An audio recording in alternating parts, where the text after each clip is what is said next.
복음 강의 53번째 시간입니다. 오늘은 설교 제목은 나는 포도나무여 너희는 가지라. 주보에 그렇게 되어 있는데 조금 더 점점점 해서 열매를 많이 맺나니까지입니다. 5절에 있는 말씀 나는 포도나무여 너희는 가지라 점점점 열매를 많이 맺나니. 1절부터 한 절 한 절씩 살펴보도록 하겠습니다. 1절입니다. 나는 포도나무여 내 아버지는 농부라. 5절에 가면 가지가 나옵니다. 주님께서 말씀하신 데 이때 유명한 이 구절이 나오는데요. 그게 뭐냐면 에고임이에요. 에고. 이게 뭐냐면 에고임이가 나는 나다라는 거예요. 이 나는 나다. 이거 언제 나왔죠? 출애굽기 때 나왔어요. 출애굽기 때. 출애굽기 3장 14절부터 15절 한번 찾아보겠습니다. 출애굽기 3장 14, 15절. 제가 읽어보겠습니다. 하나님이 또 모세에게 이르시되 나는 스스로 있는 자이니라. 또 이르시되 너는 이스라엘 자손에게 이같이 이르기를 스스로 있는 자가 나를 너희에게 보내셨다 하라. 하나님이 또 모세에게 이르시되 너는 이스라엘 자손에게 이같이 이르기를 너희 조상의 하나님 여호와 곧 아브라함의 하나님, 이삭의 하나님, 야곱의 하나님께서 나를 너희에게 보내셨다. 어떤 장면이냐면 여호와 하나님께서 모세를 말씀을 받은 자로, 예언자로 부르시잖아요. 그때 모세가 제가 누구한테 말씀을 받았다고 이스라엘 백성에게 그리고 바로에게 이야기할까요? 하니까 하나님께서 주셨던 본인의 이름이, 당신의 이름이 에고에임이에요. 70인장에 이렇게 번역을 해놨어요. 이게 영어로는 I am, who I am. 그래서 이걸 우리 성경에서 어떻게 번역했냐면 나는 스스로 있는 자다 이렇게 번역해놨어요. 나는 스스로 있는 자다. 존재론적 입장에서 측면에서 말씀하신 거예요. 나는 스스로 있는 자다. 나를 만든 어떤 다른 자가 없다는 거죠. 나는 스스로 있는 자다. 그 얘기를 하십니다. 그러면서 존재론적인 측면에서 이름을 말씀하시고 난 다음에 바로 관계론적인 측면에서 이름을 말씀하세요. 그게 뭐냐면 나는 아브라함의 하나님이었고 이삭의 하나님이었고 야곱의 하나님. 그들의 하나님이다. 요한복음에서 에고임이라는 단어가 24번 등장하는데요. 그 중에서 특별히 예수님이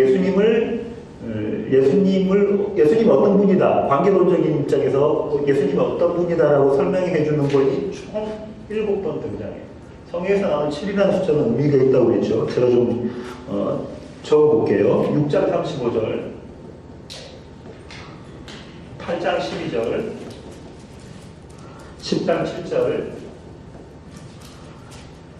10장 11절, 11장 25절, 14장 6절 이렇게 총 7번이 등장합니다. 6장 35절에는 뭐라고 되어 있냐면 나는 생명의 떡이다 이야기였어요. 8장 12절에는 나는 세상의 빛이다 이야기였어요. 10장 7절에는 나는 양의 눈이다. 11절에는 나는 선한 목자다. 11장 25절에는 나는 부활이고 생명이다. 그리고 오늘은 나는 포도나무다. 이렇게 7번을 이야기했습니다.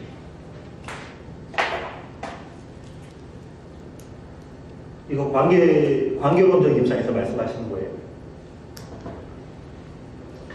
그러니까 농부는 아버지 성부 하나님이고 포도나무는 성자 예수님이고 가지는 제자들이에요. 다시 말하면 교회, 우리들입니다.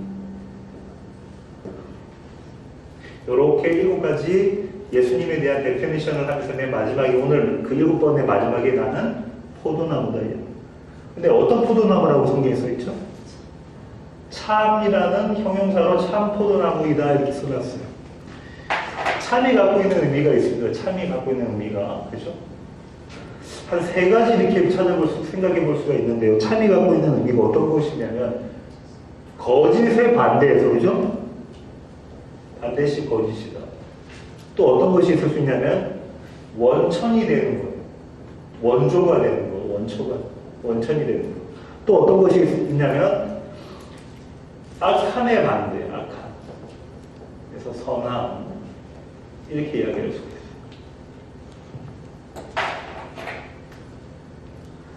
참 예언자, 참 선지자, 거짓 예언자, 거짓 선지자 이런 것처럼 거짓에 반대되는 것, 그 다음에 원천이 되는 것입니다. 원천이 되는 것, 그 다음에 악함에 반대되는 것. 이렇게 볼 수가 있어요.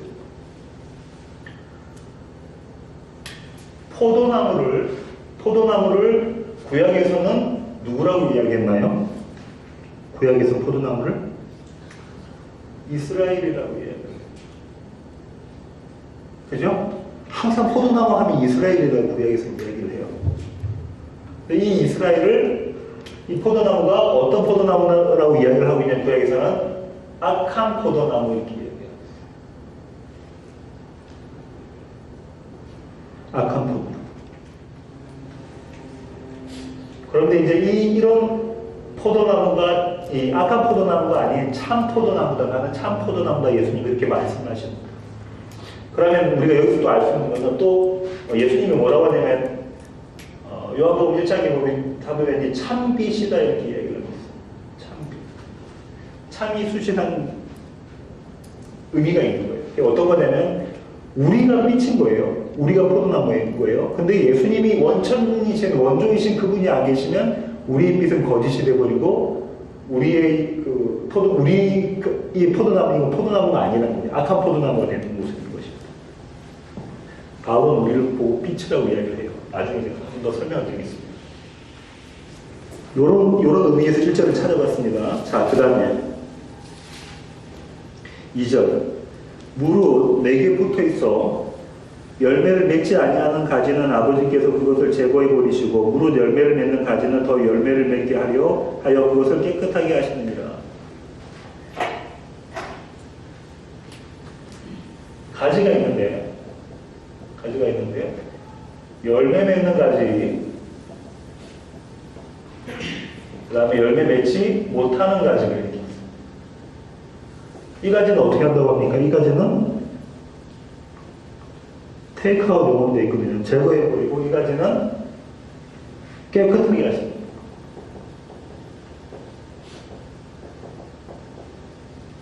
이렇게 읽으려고 하니까는 좀 마음에 걸리는 단어가 있어요. 그 단어가 뭐냐면 내게 붙어 있습니다. 열매 맺지 못하는 가지도 어디에 붙어 있어요? 지금 성경에 보면 예수님께 붙어 있는 걸로 되어 있으면요. 예수님께 붙어 있어요. 예수님 안에 있는 가지. 근데 열매 맺지 못합니다. 근데 그걸 던져버린 거예요. 사실 이런 얘기일까? 걸리지 않습니까? 예수님 안에 붙어 있는 가지가 열매 못 맺는다고 행동이 안 좋다고 그거를 치고 이렇게 버려버리는, 던져버리는, 불태워버리는 그렇지는 않을 거라는 말이죠. 그게 걸리잖아요. 근데 여기서 제거해버리다라는 단어가 무슨 헬라어로 뭐냐면 아이로예요. 이게 무슨 뜻이냐면 리프트업이 있습니다. 리프트업. 들어 올리는 거. 그러니까 이렇게 보시면 이스라엘에서는 어떻게 되냐면 이렇게 포도나무가 이렇게 있잖아요. 포도나무가. 나파 가보셨나요? 캘리포니아 나파 가면 포도나무들이 쫙 있다고. 포도나무가 있으면 이 포도나무가 가지가 이렇게 하다가 땅에 이렇게 닿아 있는 가지들이 있어요. 그럼 여기 위에 포도나무 가지들이 있을 거 아니에요. 그럼 이 닿아 있는 가지는 열매를 못 맺잖아요. 땅에 있으니까 햇빛을 못 받으니까 그거를 들어 올려주는 작업을 합니다. 들어 올려주는 작업. 그 다음에 있는 단어가 또 그것을 깨끗하게 하시느니라. 그때 깨끗하게 하는 거는 이 아이로 앞에 단어가 한 개가 더 붙어 있어요. 카스라는 접도가 붙어 있어요. 이거는 뭐냐면은 가지치기 하는 거예요. 가지치기. 그럼 두 가지입니다. 자, 보세요. 예수님 안에 붙어 있는 가지는 열매를 맺지 못하면 열매를 맺게 하기 위해서 하나님께서 어떻게 하신다는 거예요? 들어 올려주시고, 열매는 맺고 있는 가지는 열매를 더 많이 맺게 하기 위해서 뭐 하신다? 가지치기 하신다. 가지치기 하시고 예수님 안에 붙어 있는 것들. 그 유모세 선교사님 쓰신 책하고 김성수 목사님 책이 쓰신 책을 보면 이렇게 그 설명이 잘 돼 있어요. 유모세 선교사님 아시잖아요, 그죠? 이스라엘에서 선교 생활을 하시면서 그 풍습하고 이렇게 적어놓은 그 책 보면 이게 잘 나와져 있습니다. 성부 하나님께서, 농부이신 성부 하나님께서 포도나무가 이렇게 있어요. 예수님이세요. 예수 그리스도. 가지가 있어요. 근데 이 가지가, 예수님 앞에 붙어 있는 가지가 땅에 떨어져 있으면 열매 맺기 위해서 이걸 들어 올려주시고, 열매 맺고, 지금 현재 열매 맺고 있는 것들은 가지를 자르셔서 더 많은 풍성한 열매를 맺게 하신다, 이 얘기입니다. 2절. 중요한 건 뭐냐면, 열매를 맺게 하시는 게 농부입니다. 맺게 하십니다. 이게 농부의 일입니다. 그죠? 우리가 열매 맺는 게 아니라 하나님께서 열매 맺게 하세요. 하나님께서 열매 맺게 하세요. 자, 3절 갑니다. 너희는 내가 일러준 말로 이미 깨끗하여졌으니, 영어는 어떻게 되어 있냐면 The Word라고 되어 있고요. 단수입니다. That I have spoken. 현재 완료죠, 그죠? 이게 얘를 설명하고 있는 겁니다. 이 현재 완료라는 건 어떤 겁니까? 과거의 어느 시점부터 해서 지금까지로 앞으로도 계속돼요. 이 그림을 그리고 있는 거잖아요, 현재 완료가. Present Perfect. 근데 이때 여기가 단수예요. 예, 어떤 경우, 그 다음에 쭉 내려가서 보시면, 7절에 있는 내 말은 또 복수예요. 근데 지금 3절에 쓰였던 말은 로고스입니다, 로고스. 그 다음에 7절에 쓰였던 말은 레마예요. 레마도 말씀이잖아요. 학자들 간에 이것 때문에 그 논쟁이 많아요. 이거 두 개를 구분할 거냐 안 할 거냐. 근데 아무리 제가 이렇게 찾아봐도 잘 모르겠어요. 저는 아직까지는 잘 모르겠어요, 솔직히. 단수로 쓰였던 것, 복수로 쓰였던 것, 레마로 쓰였던 것, 그 다음에 로고스로 쓰였던 것, 왜 그렇게 쓰였는지 잘 모르겠습니다. 한데 분명한 것은 너희는 내가 일러준 말로 이미 깨끗하여졌으니, 이미 깨끗해졌대요. 근데 이런 내용이 앞에 또 한 번 나왔어요. 기억나십니까? 언제? 세족하고 할 때 베드로가 온몸 씻어주세요 하니까 뭐라고 얘기하죠? 이미 목욕한 자는 발밖에 씻을 게 없다, 깨끗해졌다라는 이야기를 하고 있단 말이에요. 자, 그러면 여기 더 월드를 학자들은 어떻게들 지금까지 예수님께서 말씀하셨던 그 얘기잖아요. 지금 해석상으로. 근데 이 더 월드가 이 말씀이 예수님께서 지금까지 말씀하셨던 그거 똑같이 누가 들었나요? 유다도 들었어요. 가룟 유다도. 근데 그는 깨끗함을 받지 못한 자예요. 그죠? 그러니까 단순히 어떤 성경 말씀을 이야기하는 것이 아니란 말이에요. 그리고 지금 깨끗해졌다, 너희는 이미 깨끗해졌다 했을 때, 이때 지금 이 상태들이 이 자들이 예수님을 믿은 자입니까? 아직 몰라요. 아직 그 사도들은 어떤 상태입니까? 자기가 예수님이 왕이 되시면 좌우편에 쓰려고 장관을 먹으려고 하는 자들인 거예요. 근데 이미 깨끗해졌다고 합니다. 지난번에 말씀드린 것처럼 어떻게 해석을 해야 되냐면, 하나님 스스로의 언약, 창세전 언약을 이루기 위해서 완성으로 어느 시점에 다가오신다고 그랬잖아요. 그렇게 해서 십자가를 세우셨잖아요. 이 일로 하나님께서 택하신 백성들은 이미 깨끗해졌다는 칭의. 깨끗해졌다. 그래서 그들의 어떠함으로 이야기하는 것이 아니라, 내가 하나님 말씀을 계속해서 오늘보다 내일 더 열심히 듣고 이 얘기가 아닙니다. 하나님의 약속을 너희는 이미 깨끗해졌음에 대한 선포를 하시는 거예요. 그런데 성경은 우리에게 주시는 의미가 뭘까요? 그 약속을 우리 가운데 성령 하나님을 통해서 확증시켜 주시는 역할. 하나님 약속 확증시켜 주시는 역할이에요. 계속해서 나가겠습니다. 또 중요한 거는요, 이미 깨끗하여졌으니 하는 그 깨끗하여졌으니도 똑같은 같은 유의 단어예요. 어근이 같아요. 그게 뭐냐면 가지치기 하는 거하고 어근이 같다는 거예요. 가지치기 하는 모습하고. 그러니까 잘 보세요. 깨끗해지다, 청결해지다, 정하다, 청결하다, 부정하다, 청결. 또 뭐가 있을까요? 선하다, 악하다, 의롭다, 불의하다, 이런 것들의 개념에 뭘 지금 생각하셔야 되냐면 하나님이 가지치기 하신 걸 생각하셔야 돼요. 왜냐면 요 뒤에 저희가 깨끗해졌다 그런 개념에는 뭐가 있냐면 하나님께서 가지치기 하시는 모습이 그림이 그려져 있는 거예요. 계속해서 가겠습니다. 4절 내 안에 거하라 나도 너희 안에 거하리라. 가지가 포도나무에 붙어있지 아니하면 스스로 열매를 맺을 수 없음같이 너희도 내 안에 있지 아니하면 그러하리라. 그 다음에 5절 나는 포도나무여 너희는 가지라. 그가 내 안에 내가 그 안에 거하면 사람이 열매를 많이 맺나니 나를 떠나서는 너희가 아무것도 할 수 없습니다. 이거를 이렇게 생각할 수도 있잖아요. 명령명으로 생각해서 지금 너희가 하나님 예수님 안에 거해. 근데 우리가 우리의 노력으로 예수님 안에 거할 수 있는 것입니까? 아니라고요. 아닙니다. 저는 이렇게 해석합니다. 이 부분을 우리가 가지임을 무슨 가지? 참 포도나무의 가지임을 인식하는 거예요. 우리가 예수 안에 있음을 인식하고 있는 거예요. 우리가 예수 안에 있는 자임을 인식하고 있는 거예요. 이게 또 어떻게 되냐면 현재형으로 써 있어요.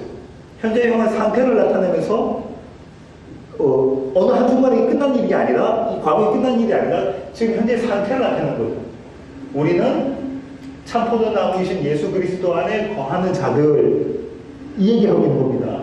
자, 지금 이 앞에 계속해서 그 다음 이 뒤에도 뭐 이야기하고 있냐면 삼위일체 하나님과 교회가 연합하는 모습에 대한 이야기를 스토리를 계속 지금 그 사도 요한이 써나가고 있는 거예요. 계속해서 보시겠습니다.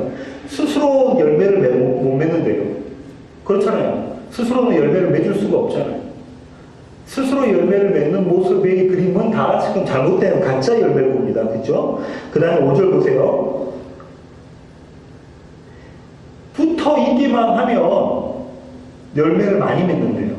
붙어 있기만 하면. 왜 그렇습니까? 2절 참고해서 봤을 때 농부신 하나님이 가지치기 해주시고 들어올려 주셔서 열매를 맺을 수밖에 없게끔 만드시기 때문에 하나님께 예수님께 붙어있기만 하면 열매를 많이 맺는 거예요.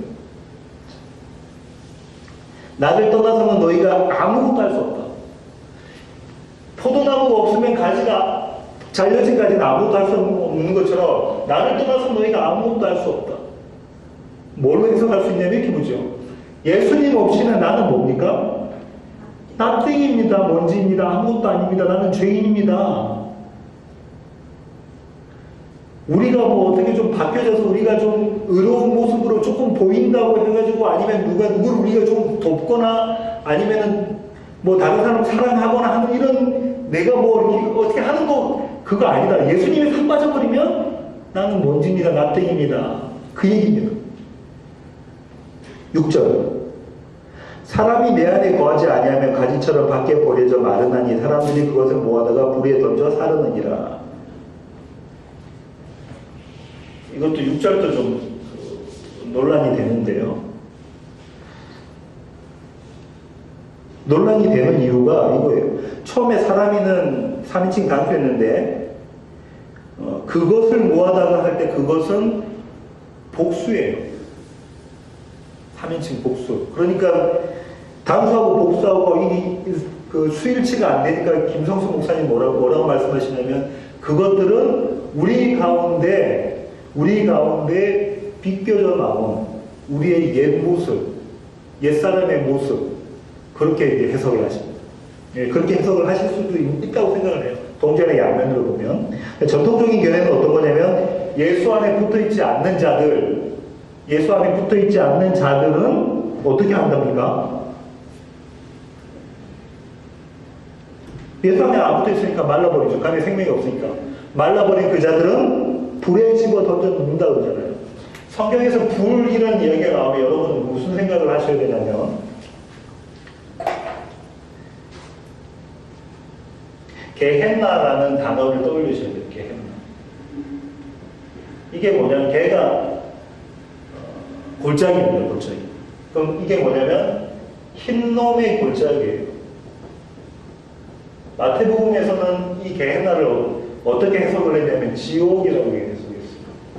흰놈의 골짜기는 어디냐면 예루살렘 밑에 있는 부분인데 흰놈의 골짜기는 쓰레기 소같죠. 항상 뭐가 탔을까요? 불이 타고 있는 곳이에요. 거기에 이스라엘 백성들이 가가지고 몰렉이라는 신에게 자신의 아이를 집어넣었어요. 자신의 아기를, 자기 자녀를 바치는 모습이에요. 한번 찾아볼까요?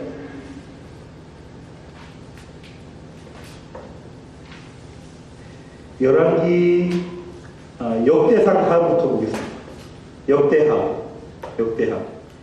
역대하 28장 3절. 또 흰놈의 아들 골짜기에서 분양하고 여호와께서 이스라엘 자손 앞에서 쫓아내신 이방 사람들의 가증한 일을 본받아 그의 자녀들을 불사르고 자기 새끼들을 그 안에다 집어넣는 거예요. 뭐 때문에? 하나님, 그러니까 그 몰렉 신 보고 하나님 나의 소원을 들어주세요. 나의 소원을 들어주세요. 이 앞에 있었던 요시야 왕의 모습을 한번 보겠습니다. 열왕기 하 23장 10절. 왕이 또 흰놈의 아들 골짜기에 도벳을 더럽게 하여 어떤 사람도 몰록에게 드리기 위하여 자기의 자녀들을 불러 지나가지 못하게 하고. 요시야는 어떻게 했죠? 이 흰놈의 골짜기에서 자기 자신을 몰렉 신에게 더 드리는 그런 제사를 못 지내겠다는 거예요. 그런데 그 뒤에는 다시 흰놈의 골짜기에 가서 자기 자식을 집어넣는 거예요. 자, 보세요. 인간이 어떻냐면, 인간이 자신의 뭘 위해서, 욕망을 위해서, 신이라고 생각하는 자에게 자신의 자녀까지 바치는 모습이 흰놈의 골짜기예요. 그죠? 거기는 항상 불이 타고 있는 곳이에요. 그래서, 신약에서는 마태가 어떻게 얘기하냐면, 그걸 지옥이라고 해요. 나의 욕망을 위해서 내가 무슨 일이라도 할 수 있는 그 모습, 그것이 지옥이라는 거예요. 나중에 지옥이 진짜 불이 막 활활하고 이 모습이 아니라 그 욕망에 사로잡혀져 있는 그 모습이 하나님 대신에 나를 섬기고 있는, 나의 욕망을 섬기고 있는 그 모습이, 내가 하나님 되려고 하는 모습이 지옥이다, 이 얘기하고 있습니다. 불에 던진다 하면 그 생각을, 그림을 그리십시오. 7절. 너희가 내 안에 거하고 내 말이 너희 안에 거하면 무엇이든지 원하는 대로 구하라, 그리하면 이루리라. 너희가 내 안에 거하고 내 말이 너희 안에 거하면, 성령님을 통해서 지난 시간에 살펴본 것처럼 주님께서 말씀하셨던, 하나님께서 주셨던 이 약속이 결국은 예수 그리스도를 가리키고 있고, 그 예수 그리스도를 내가 믿고 있고 그 안에 거하는 자가 되면 원하는 대로 구하라, 그리하면 이루리라. 이런 자들이 뭘 구하겠습니까? 자, 보십시오. 다시 그림을 그릴게요. 농부가 있고 포도나무가 이렇게 있어요. 예수 그리스도죠. 하나님 있고 포도나무가 있는데 거기에 가지가 있어요. 이게 교회예요. 에클레시아, 교회. 자, 땅에 떨어지고 이 땅은 세상이잖아요. 세상에 접해 있는 자들은, 세상과 연합하고 있는 자들, 하나님 자녀들을 하나님께서 들어 올리셔서 세상과 구별된 모습으로 가게 하시고, 원래 열매를 맺고 있는 그 자들은 가지를 쳐서 세상과 연합하려고 하는 가지의 모습이 있죠. 그걸 쳐서 더 풍성하게 열매를 맺게 하려고 하는 거예요. 그럼 그 자들이 원하는 것은 무엇이겠습니까? 하나님께 구하는 모습이겠습니까? 예? 하나님, 내가 열매 많이 맺게, 풍성하게 되기를 원합니다라는 걸 할 거 아니에요. 그죠? 내가 열매 많이 맺기를 원합니다라고 이야기를 할 거 아니에요. 자, 그럼 여기서 열매는 뭘까라는 고민이 들어요. 열매는 뭘까?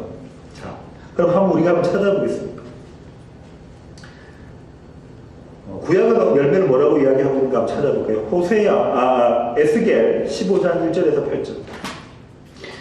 에스겔 15장 1절로 8절 여호와의 말씀이 내게 임하여 이르시되 인자야 포도나무가 모든 나무보다 나은 것이 무엇이랴 숲속의 여러 나무 가운데 있는 그 포도나무 가지가 나은 것이 무엇이랴 그 나무를 가지고 무엇을 제조할 수 있겠느냐 그것으로 무슨 그릇을 못을 만들 수 있겠느냐 불에 던질 땔감이 될 뿐이라 불이 그 두 끝을 사르고 그 가운데도 태웠으면 제조에 무슨 소용이 있겠느냐 쭉 나오면서 무슨 이야기하고 있냐면 이스라엘 백성이 하나님께 반역한 모습으로 불에 태워질 포도나무에 대한 이야기를 하고 있어요. 조금 더 가겠습니다. 17장 에스겔 17장 3절에서 10절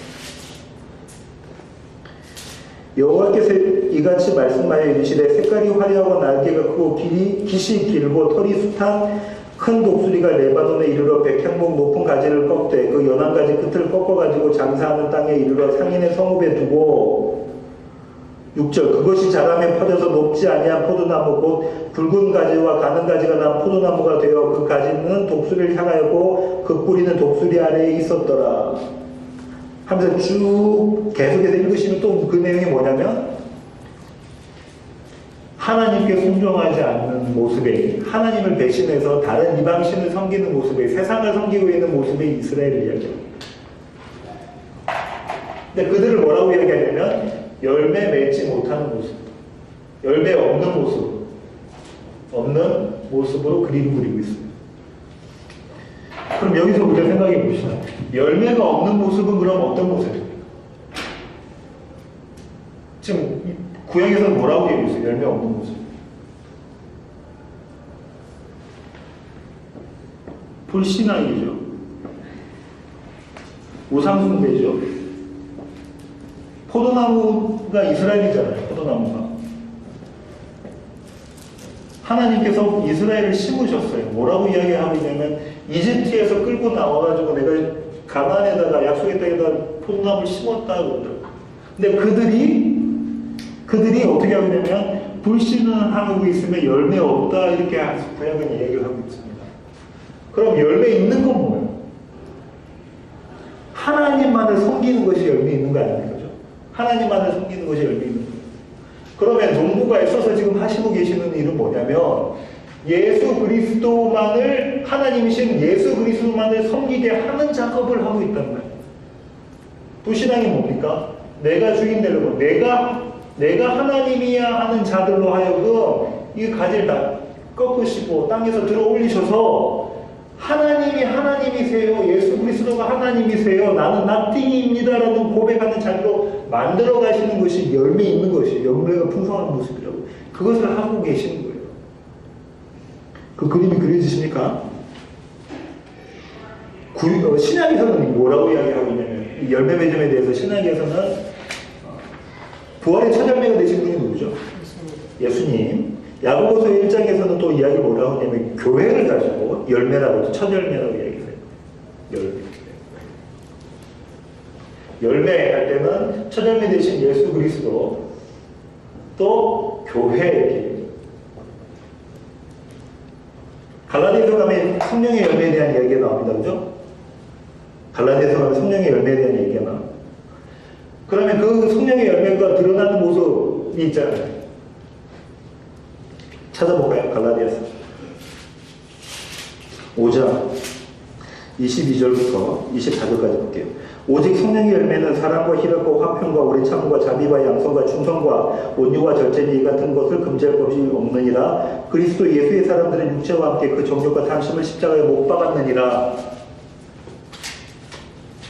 성령의 열매는 이런 것이다. 근데 그게 내 겁니까? 아니라 그게 하나님 거잖아요. 하나님의 것. 나로서는 할 수 없는 하나님의 것이잖아요. 그것을 하시는 분이 계시는 건 내 안에. 내 안에 계시는 하나님의 영이, 그리스도의 영이 나로 하여금 갈라디아서에서 나오고 있는 그 성령의 열매를 맺게 하시고 또 나로 하여금 뭘 보게 하십니까? 내가 참 nothing입니다라는 것을 발견하게 하셔서 바로 곧바로 예수님과 함께 다시 돌아가게끔 만드는 그것 자체가 다 열매인 거예요. 왜냐하면 하나님만을 하나님으로 모시는 그 자리로 가게 하는 것이니까. 다시 한번 정리해 보겠습니다. 농부이신 하나님께서, 농부이신 하나님께서 이 땅 가운데 포도나무를 심으셨어요. 이 땅 가운데 포도나무를 심으셨어요. 근데 그 포도나무가 하나님의 말씀을 안 듣고 세상을 향해 가고 있어요. 세상을 향해 가고 있어요. 항상 세상을 향해 가고 있어요. 거기가 더 좋은 게 있는 것처럼 보여서 자꾸 그쪽으로 가고 있어요. 주님께서 뭐라고 구약에서 말씀하시냐면 내가 시냇가 옆에 심었는데도 불구하고 가고 있다. 그래서 참 포도나무를 보내시오. 참 빛을 보내세요. 그래서 거기에 참 포도나무가 있으면 거기에 가지가 나오죠. 그 가지가 나오는 그 가지가 늘 세상으로 가려고 하는 가지인데, 세상으로 가려고 하는 가지. 세상은 뭐죠? 자기 사랑, 자기 확장, 자기가 하나님이 되려고 하는 그 모습으로 가려고 하는 자들을 농부께서 들어 올리시고 다리치게 하셔서 열매를 맺게 하십니다. 풍성한 열매를 맺게 하십니다. 그 열매가 주님 나는 죄인입니다. 나는 죽어 마땅할 자네요. 불살라줘야 되는 그 자네요. 하지만 주님께서 내 안에 계셔서 주님께서 나를 구원하셔서 주님과 함께 연합함으로 생명을 누리게 하셨네요. 그렇게 해서 나오는 주님을 이 삶 가운데 주님을 경험하게 하시는 모습이 성령의 열매란 말이에요. 사랑, 희락, 화평, 나로서는 할 수 없는 것들을 하게 하시는 거예요. 내 것이 아닌 주님의 것으로. 그것이 열매란 말이에요. 그럼 자 보세요. 7절에 이렇게 돼 있는 자들은 뭘 구하냐면 주님 힘든데 이 일을 주님께서 해주세요 라고 기도를 드린다는 거죠. 근데 그 기도를 드리는 자는 이미 어떤 자는 주님 안에 붙어있는 거 확증이 된 거잖아요. 왜냐면 세상은 절대 그런 기도를 안 해요. 세상은 그런 기도를 안 하는데 참 포도나무에 붙어있는 가지들은 주님 내가 주님 풍성한 열매를 맺을 수 있도록 나의 가지를 쳐주세요라는 기도를 한다는 거죠. 나를 들어 올려주세요. 그 기도를 한다는 거죠. 그럼 보세요. 8절에 너희가 열매를 많이 맺으며 내 아버지께서 영광을 받으실 것이요 너희는 내 제자가 되리라. 하나님께서 왜 영광을 받으십니까? 이 열매 맺는 모습이 언제 작정됐던 거예요? 창세전에 에베소서 1장 4절에 거룩하고 흠이 없는 모습으로 작정된 것을 하나님 작정을 이루시는 모습이잖아요. 영광은 하나님 영광 언제 드러난다고요? 우리에게 하나님이 하나님 되심이 드러날 때 하나님 영광이 드러나는 거잖아요. 그러면 우리로 하여금 우리로서는 도저히 고백할 수 없는 그 기도를 하나님께 드리게 하는 그 장면을 그런 모습들이 되면 하나님이 영광 받으신다는 거예요. 그리고 그 기도를 하라고 합니다. 결론적으로 시편 80편을 한번 찾아보고 오늘 설교 마치도록 하겠습니다. 시편 80편 8절부터 19절 시편 80편입니다. 주께서 한 포도나무를 애굽에서 가져다가 민족들을 쫓아내시고 그것을 심으셨나이다. 한 포도나무 이해되시죠? 이스라엘입니다. 주께서 그 앞서 가꾸셨으므로 그 뿌리가 깊이 박혀서 땅에 가득하며 그 그늘이 산들을 가리고 그 가지는 하나님의 백향목 같으며 그 가지가 바닥까지 뻑뻑 넝쿨이 강까지 미쳤거늘. 12절 중요합니다. 보세요. 주께서 어찌하여 그 담을 허시사 길을 지나가는 모든 이들에게 그것을 따게 하셨나이까? 숲속의 멧돼지들이 상해하며 들짐승들이 먹나이다. 무슨 얘기합니까 지금? 이스라엘 주변에 있는 나라들이 이스라엘을 공격했던 모습들이죠. 포로로 삼고 침략하고 노략질했던 모습이에요. 14절 만군의 하나님이여 구하옵나니 돌아오소서 하늘에서 굽어보시고 이 포도나무를 돌보소서. 주의 오른손으로 심으신 줄기요 주를 위하여 힘있게 하신 가지니이다. 교회가 그렇다는 거예요. 그것이 불타고 배임을 당하며 주의 면책으로 말미암아 멸망하오니. 17절 주의 오른쪽에 있는 자는 누굽니까? 주의 오른쪽에 있는 자 예수 그리스도 곧 주를 위하여 힘있게 하신 인자는 예수 그리스도잖아요. 다니엘하고 에스겔에서 인자 사상을 가지고 있지 않습니까? 그래서 주님이 오셔서 신약에서는 본인을 모시고 인자 사람의 아들이라고 이야기하시잖아요. 인자에게 주의 손을 얹으소서. 18절 그리하시면 우리가 주에게서 물러가지 아니하오리니 우리를 소생하게 하옵소서. 우리를 소생하게 하옵소서. 우리를 부흥시켜 주십시오. 우리가 주의 이름을 부르리이다. 만군의 하나님 여호와여 우리를 돌이켜 주시고 주의 얼굴의 광채를 우리에게 비추셔서 우리가 구원을 얻으리이다. 자 보십시오. 시편 기자가 지금 뭐라고 이야기하겠어요? 시편 기자가 주님이 심은 이 이스라엘인데 포도나무인데 이 포도나무가 짓밟히고 있다는 거죠. 짓밟히고 있는. 근데 짓밟게 허락하신 분이 면책을 주신 분이 누굽니까? 농부이신 하나님이세요. 왜 그런 일을 하고 계시냐면 맨 마지막에 어떤 기도 드립니까? 이자가 예수가 필요합니다 라고 돌아가는 모습으로 가게끔 만들고 있잖아 지금. 이렇게 예수님이 그 일을 가지치기를 지금 우리 삶 가운데 하고 계세요. 우리가 주님을 다시 만나는 그날까지 주님께서는 이 일을 하고 계십니다. 그래서 마지막으로 우리가 뭘 하겠죠? 주님, 내가 갖고 있던 나의 왕관 내 거 아니군요. 내가 하나님으로 삼았던 내 것, 이게 내 것 아니군요. 하나님, 이걸 제가 주님 앞에 바쳐드립니다라는 모습까지 만드시는, 그렇게까지 가지치게 하시는 그 모습.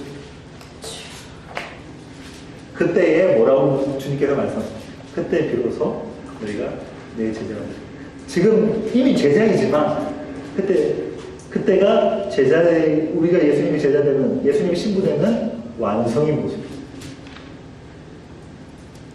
오늘 여기까지 하겠습니다. 기도하시겠습니다.